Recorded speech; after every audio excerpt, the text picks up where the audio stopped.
Hallelujah. खुशी के साथ में हालेलुया। परमेश्वर के नाम की स्तुति हो। बड़ा आनंदित और खुश मैं अपने आप को महसूस करता हूँ। इस प्रकार कलीसिया एक मन होकर आप सब लोग प्रभु की आराधना स्तुति महिमा करने के लिए आए। बहुत सारे नए चेहरों को मैं आज देखता हूँ। कितने लोग कलीसिया में पहली बार आए? बहन ने गवाही दी। उसके अलावा कितने लोग पहली बार आए? हम लोग ताली बजा के इनका स्वागत करें।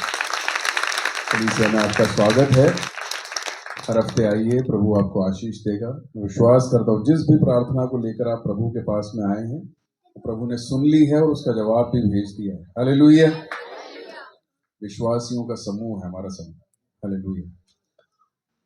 बहुत सारी गवाहियां परमेश्वर ने इस साल बनाई। आइए हमारे ध्यान को हम लोग मत्ती रचित सुसमाचार उसका 11वां अध्याय उसके 28 और 29 वचन की ओर ले चल। मत्ती रचित सुसमाचार अध्याय 11 वचन 28 और 29। हे सब परिश्रम करने वालों और बोझ से दबे हुए लोगों, मेरे पास आओ, मैं तुम्हें विश्राम दूंगा। मेरा जुआ अपने ऊपर उठा लो और मुझसे सीखो, क्योंकि मैं नम्र और मन में दीन हूँ, और तुम अपने मन में विश्राम पाओगे। हालेलुया। कितने लोगों ने ध्यान से इस वचन को सुना? सबसे ध्यान से किसने सुना? सबसे ध्यान से आप बोल के बताएंगे क्या था वचन? इतना ज्यादा ध्यान से नहीं सुना, इसलिए मैं भोला सर को एक और बार बोलूंगा, एक और बार पढ़ेंगे। सब लोग बड़े ध्यान से सुनना। हाँ। हे सब परिश्रम करने वालों, हे सब, हे सब। So when I am talking to you today morning, जब मैं आपसे बात कर रहा हूं, मैं किससे बात कर रहा हूं? सभी से बात करने वाला। क्यों बात करने वाले हैं? क्योंकि हम लोग दुनिया के अंदर रहते हैं। दुनिया में हर बात सुख पैदा करने वाली है ऐसा नहीं है। दुनिया में दुख आएगा, दुनिया में कष्ट आएगा, दुनिया में पीड़ाएं आएंगी। पर यहां पर क्या लिखा हुआ है? सब परिश्रम करने वालों और बोझ से दबे लोगों, और बोझ से दबे हुए लोगों। मानव जाति के विषय में इस बात को बताया जा रहा है। पाप ने हमें क्या दिया? हमारी स्वयं की इच्छाओं ने हमें क्या दिया? हमारे स्वयं के जुए जूतने से हमें क्या मिला? हमारी बुद्धि की उपज क्या थी?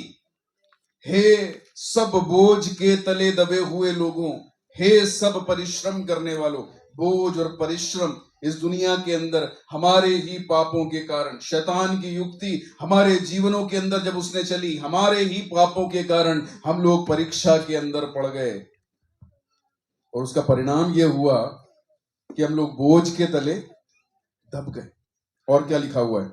मेरे पास आओ, मेरे पास आओ। I want to introduce Jesus Christ on this Christmas day. यीशु मसीह के बारे में अगर आपको नहीं मालूम है तो मैं आपको परिचय कराना चाहता हूं। अगर आपको मालूम है तो उस व्यक्तित्व के विषय में आज मैं कुछ व्याख्या करना चाहता हूं। प्रभु यीशु मसीह कहता है मेरे पास आओ। Who is Jesus Christ? यीशु मसीह कौन है? पूरी बाइबल एक ही कैरेक्टर के ऊपर आधारित है, और वो कौन है? प्रभु यीशु मसीह। हम लोग पढ़ेंगे इब्रानियों की पुस्तक उसका पहला अध्याय और उसका पहला वचन हम लोग पढ़ेंगे। पहले से लेकर तीसरे तक हम लोग पढ़ेंगे। पूर्व युग में परमेश्वर ने बाप दादाओं से थोड़ा थोड़ा करके और भांति भांति से भविष्यद्वक्ताओं के द्वारा बातें कर इन अंतिम दिनों में हमसे पुत्र के द्वारा बातें की। हालेलुया। पूर्व काल से परमेश्वर बातें करते आ रहा था, और उसने क्या करी? पुत्र के द्वारा हमसे इस युग में भी क्या करी? बातें करी।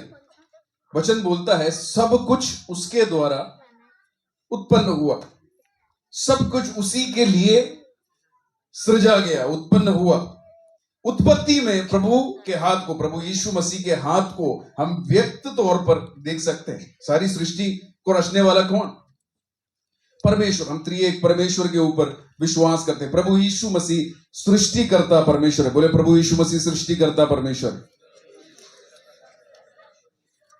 जब लाल समुद्र एक बाधा के रूप में खड़ा हुआ था, उसने लाल समुद्र को दो भाग कर दिया। जब लोगों की जरूरतें थी वो अग्नि स्तंभ बनकर, मेघ स्तंभ बनकर उनके साथ में आगे आगे उनके चला।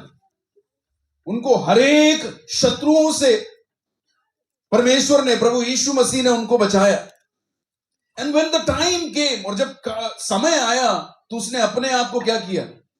परमेश्वर के पुत्र ने अपने आप को परमेश्वर से हमें परिचित कराने के लिए, परमेश्वर से हमें मिलाने के लिए इस जगत के अंदर मानव रूप धारण कर कर वो प्रभु यीशु मसीह जगत में आ गया। Hallelujah. When we see Jesus, we saw God. जब हमने प्रभु यीशु मसीह को देखा, हमने परमेश्वर को जान लिया। जब उसके शिष्यों ने उसके बारे में गवाही दी, हमने ये जान लिया कि परमेश्वर है, परमेश्वर है। परमेश्वर के पुत्र ने हमें उससे परिचय करवा दिया है। अचंभे कार्यों ने हमें ये बताया कि सचमुच में वो हालेलुया मानव नहीं है, वो मानव से भी कहीं बढ़कर है। और इस दुनिया में कोई भी नहीं है जो मानव जाति के पापों को दूर कर सकता है। उसके विषय में भविष्यवक्ताओं ने भविष्यवाणी करी। उसके विषय में पुराने नियम के अंदर समय समय पर लिखा गया। कभी एक बलिदान होने वाले मेमने के समान, कभी उस चट्टान के समान जिसमें से जीवन का जल निकलता है, जिसको देखकर लोगों के पाप क्षमा होते हैं, लोगों के रोग चंगा होते हैं। अलग अलग तरह से उसने अपने आप को व्यक्त किया। जब समय आया तो एक कुंवारी के द्वारा उसने इस जगत के अंदर जन्म लिया।